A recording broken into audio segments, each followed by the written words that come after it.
Stars shining bright above you. Night breezes seem to whisper, I love you. Birds singing in the sycamore tree. Dream a little dream of me. Say nighty-night and kiss me. Just hold me tight and tell me you'll miss me while I'm alone and blue as can be.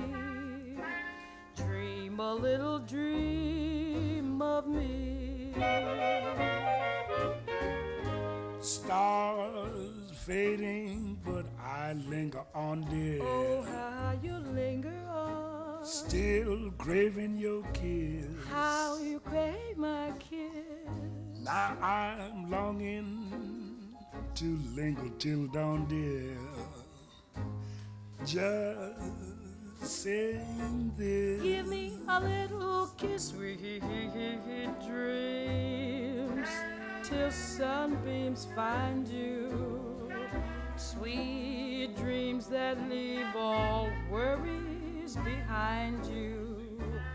But in your dreams, whatever they be, dream a little dream of me. Buzz, buzz, buzz, buzz, buzz, buzz, stars fading, but I linger on, dear. Still craving your kiss. Yeah, I'm longing to linger till dawn, dear. Just saying this. Sweet dreams, dreaming till sunbeams find you. Keep dreaming. Gotta keep dreaming. Leave the worries behind you. But in your dreams, whatever they be, you've gotta make me a promise. Promise to me you'll dream. Dream a little dream. Hi, excuse the voice, recovering from the flu. I'm Rob McEwen, been Ed and Heather's neighbour, next door neighbour for the past 18 years. Many of you have known them much longer than that, especially Heather. Has been married to Heather Aturo Ed more than 70 years. Heather, Julie, Dean and their families, thank you for joining us today to celebrate the life of Edward Leslie Alfred Adams, known to all of us simply as Ed. My grandkids knew Ed by his first name. They called him Mr. Ed, no relation to the famous talking horse of television fame. If you haven't already done so, could I ask you to turn off your mobile phones and make sure they're on silent or off? Thank you. Today, as we hear about Ed's life and the legacy he leaves for us, there will be tears. We'll miss him dearly, especially Heather, who has been married to him for so long. So too will his children and grandchildren. As we mourn his passing, we can take comfort in our God, who is our refuge and strength, always ready to help us in times of trouble. Heather was very clear that Ed's funeral would not be a dreary affair. We will smile and even laugh today as we share some of the many Ed stories. Warren Taylor, who's here, was Ed's partner in crime in many hairy building escapades. Over lunch, you might like to ask Warren about some of those experiences. Lastly, we all will consider ourselves especially privileged to have known this unique gentleman. I'm going to call my wife Denise, who's going to read Ed's story, which Ed himself wrote about 2006, and it's been just updated a little bit. Thanks. Okay. As you can hear from Rob's voice, he's got a bit of a case of the croaks, so that's why I'm doing this. Ed actually wrote most of this stuff himself, so when I'm reading it, it's in the first person, so it will sound to you all like Ed is actually telling his story, basically. He started with, "My name is Edward Leslie Alfred Adams, but I liked to be known as Ed. This is my story. I was born in New Zealand on the 18th of January 1924, the youngest of 5 children born to Adeline and Edward Adams.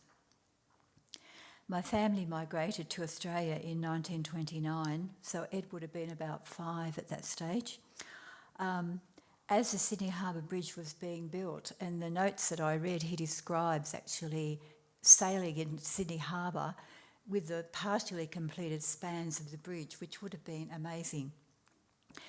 We stayed with relatives until Mum rented a house in Darlinghurst where we lived for some years. My brother Ron and I attended Darlinghurst Public School. On our first day, we were photographed, and this appeared in the Sydney Morning Herald. So he became quite famous quite early on.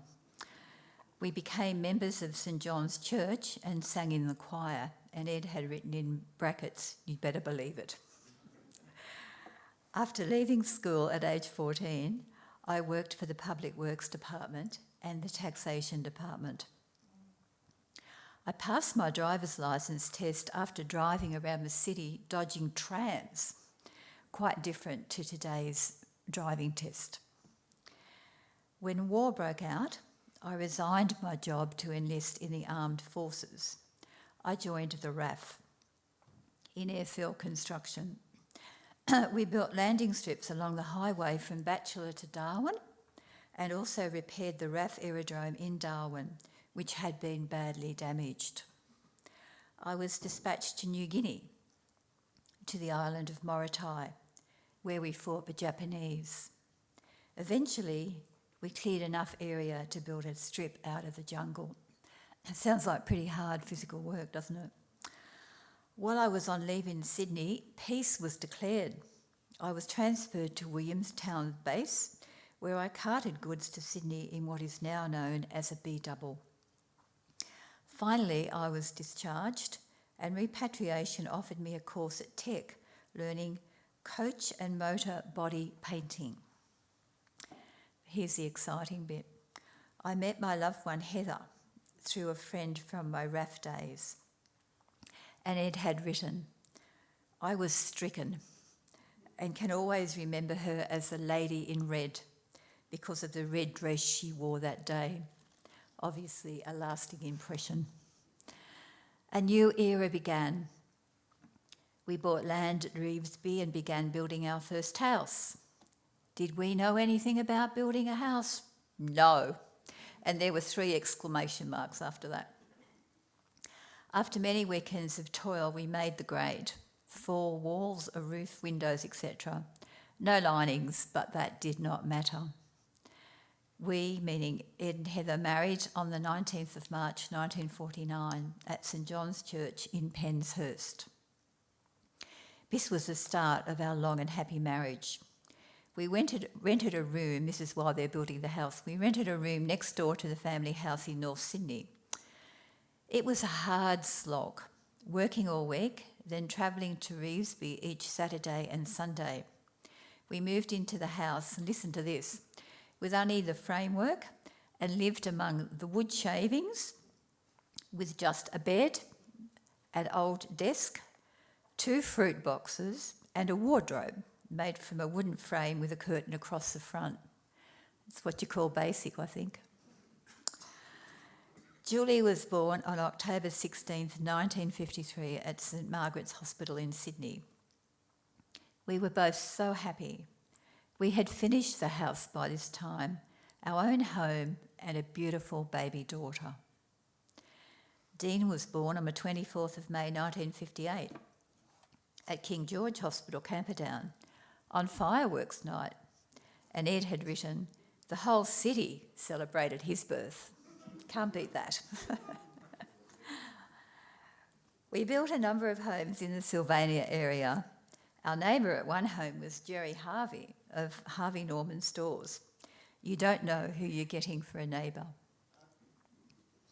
I have had a lot of jobs: truck driver, salesman, spray painter, and panel beater. I have always tried to improve myself. The moral is, learn a trade when you are young, as this can be useful in later life, even if you don't stay at it. We had a cleaning contractors business employing over 200 people at one stage. I worked from 6 a.m. to 10 p.m. through the week, as well as Saturday and Sunday. Wow.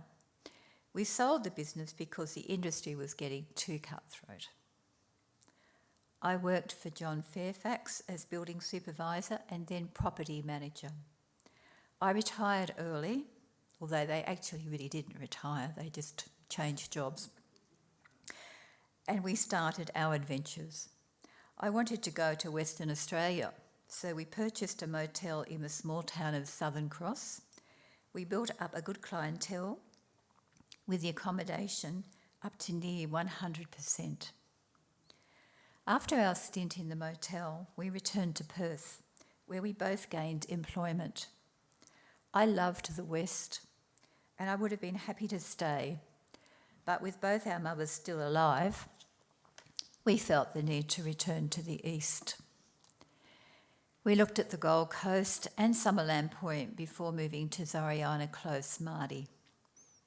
I know there's a number of neighbours here from Zoriana, including, of course, myself. We renovated the house, loved what we created, and we're never sorry to have purchased the house that we lived in for 12 years.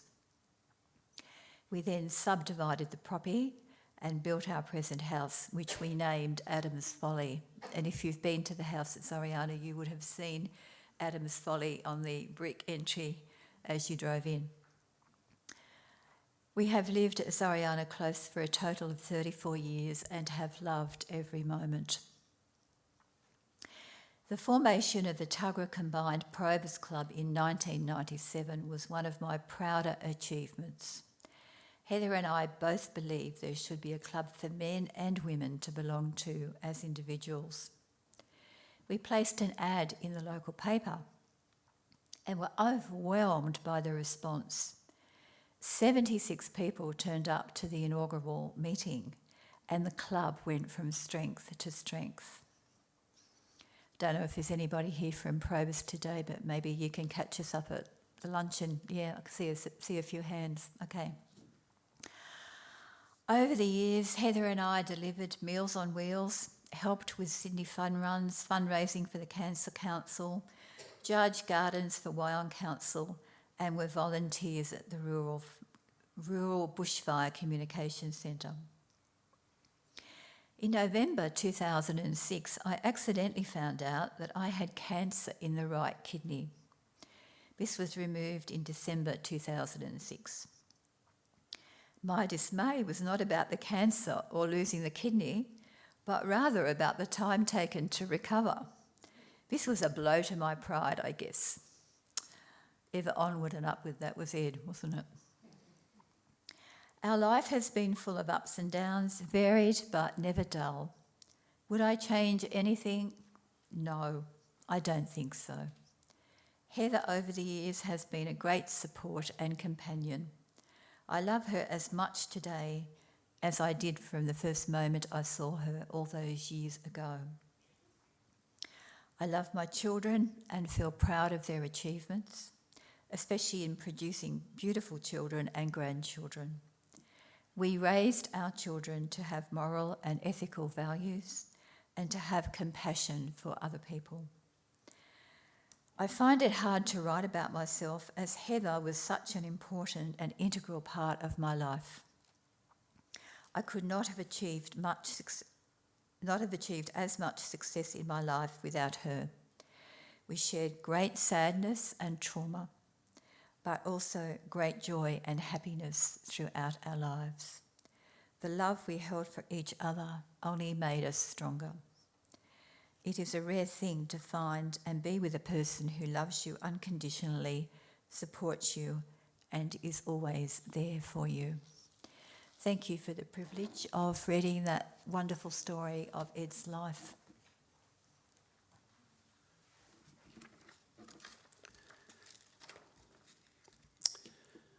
The next eulogy is written by Julie, daughter Julie.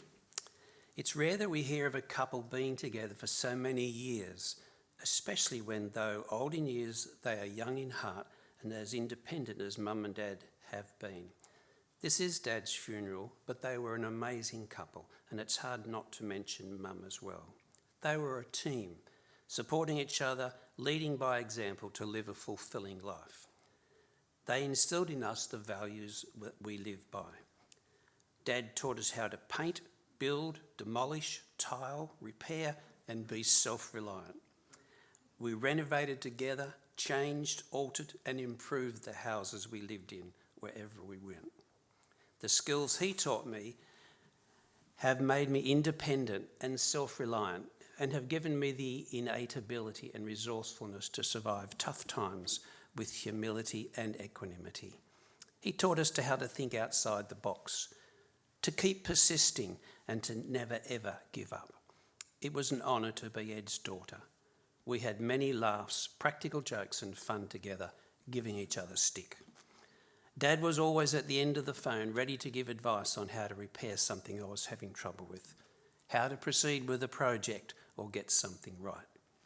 Dad was independent right to the end of his life. He hated that he couldn't do the things he used to be able to do.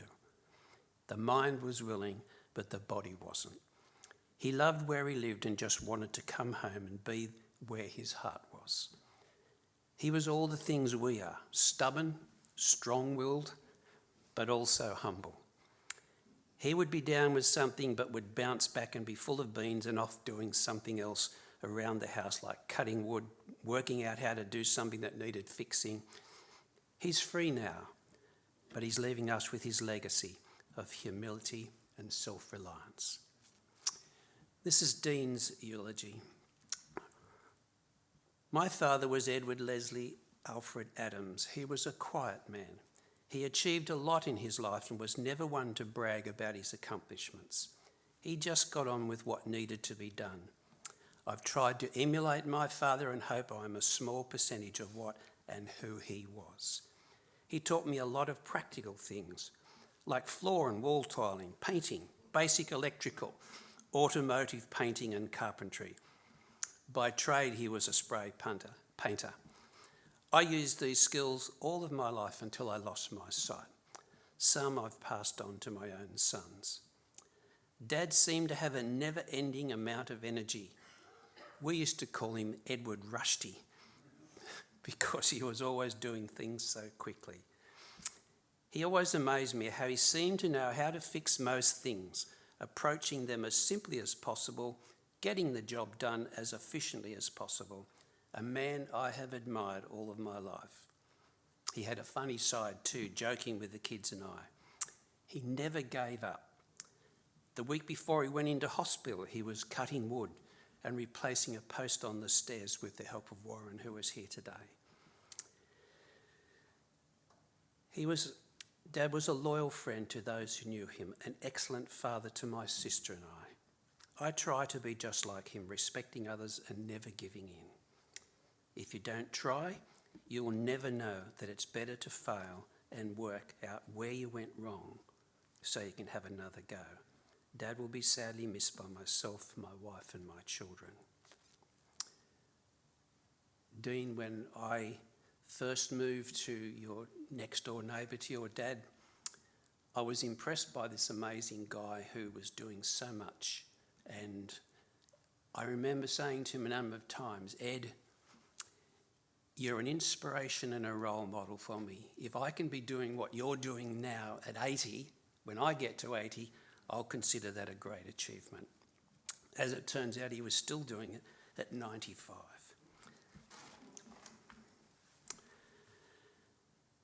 Both Julie and Dean mentioned that Ed never ever gave up. Most of us would have heard about would not have heard about the building of the famous Ed Adams Memorial Motorway. For more than 25 years, Ed fought a running battle with Wyong Council over who was responsible for the 50 metres of roadway between his front gate and the roundabout. It was on council land. Ed was adamant that it was council's responsibility. Council disagreed. Ed wrote submission after submission after submission. He met with council staff many times. Whenever contractors came to fix the road, Ed went down and tried to persuade them to repair that small section as well. Answer no. Despite his many negotiations, council just kept saying no, no, no. A few years ago, council in their wisdom decided to dig up and rebuild the whole road, not just a topping. They dug up the whole road, they put in road base, they rolled it, they surfaced it, they let it sit, hot mix topping. To our surprise, they also dug up the disputed section and hot mixed it as well. I remember the day I drove out the gates after the second coating had been on it and it was all done. I rang Ed and said, "You did it. I'm naming this road the Ed Adams Memorial Motorway in your honour." And so it will always be. We're going to watch a video presentation now that the family's put together of some photos of Ed, so let's watch the screens.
Ed switched the candles round. It was 85.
Thank you, Julie, for putting that together for us. I was speaking this morning with Dean's son, Justin, who has many happy memories of the time he spent with Ed and Heather as he was growing up. They looked after him on missions, and Justin's going to come and share a poem with us.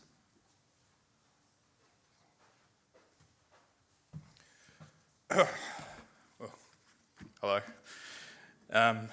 So Omar, or Heather, as most of you know, has chosen a poem that I'm going to read out.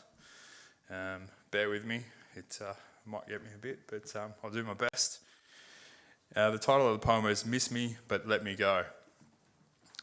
When I come to the end of the road and the sun has set for me, I want no rights in a gloom-filled room. Why cry for a soul set free? Miss me a little, but not too long, and not with your head bowed low. Remember the love that we once shared. Miss me, but let me go. For this is a journey that we all must take, and each must go alone. It's all a part of the master plan, a step on the road to home.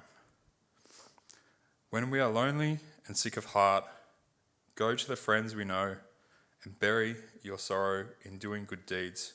Miss me, but let me go. Thank you.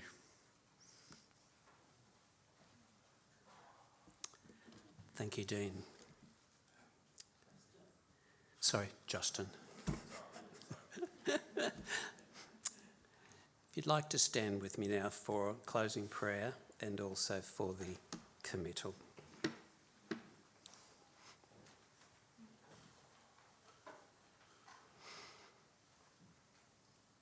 Our loving Heavenly Father, we thank you for Ed's life, for allowing us to be part of it.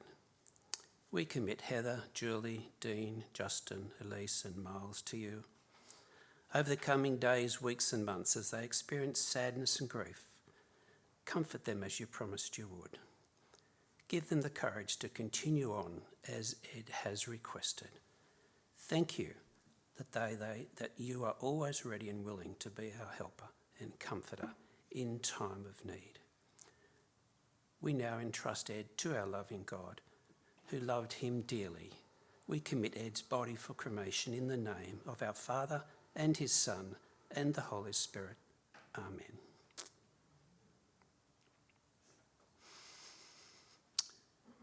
Just mention that Ed's family have arranged a light luncheon for us at the Palmdale Function Centre next door.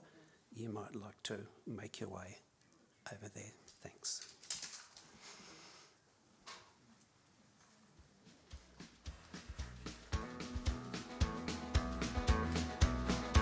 On the road again, just can't wait to get on the road again. The life I love is making music with my friends, and I can't wait to get on the road again. On the road again, going places that I've never been, seeing things that I may never see again. I can't wait to get on the road again. Road again, like a band of gypsies, we go down the highway. We're the best of friends, insisting that the world keep turning our way. And our way is on the road again. Just can't wait to get on